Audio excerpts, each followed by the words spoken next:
قبل البدء لا تنسوا الاشتراك في القناة والضغط على زر الإعجاب والصلاة على النبي. يوسف بلايلي بات حديث الشارع الرياضي في الجزائر، حيث يطرح تساؤلاً عن إمكانية عودته إلى المنتخب الجزائري قبيل بطولة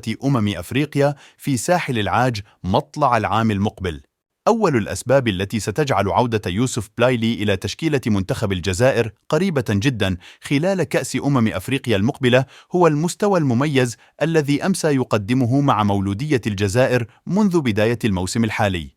فاللاعب وبعد مرور 9 جولات من الدوري المحلي لكرة القدم يعتبر الهداف الأول في المنافسة، كما أنه أكثر من صنع أهدافاً لزملائه، ويصنفه كذلك المتابعون أفضل لاعب في الجزائر، ما يعني أن الأرقام والمستوى الفني في صالحه لتسجيل عودة قوية إلى منتخب الخضر من الباب الواسع. أما السبب الثاني فهو عائد لحاجة المنتخب الجزائري إلى جناح أيسر بقدرات وخبرة يوسف بلايلي، فإن كانت الجهة اليمنى محجوزة منذ سنوات للقائد رياض محرز، فإن الجانب المقابل شهد تجريب العديد من الأسماء التي لم تستطع أن تكون في مستوى تطلعات المدرب بالماضي، مثل لاعب ويست هام يونايتد الإنجليزي سعيد بن رحمة، وكذلك الوجه الجديد أمين غويري الذي يبدو أنه يحسن أكثر اللعب في مركز مهاجم ثان، وهو حال هداف سانت جيلواز البلجيكي محمد الأمين عمورة. ويتمثل السبب الثالث في إمكانية استجابة المدرب بالماضي للضغط الواسع من قبل الجماهير والمنابر الإعلامية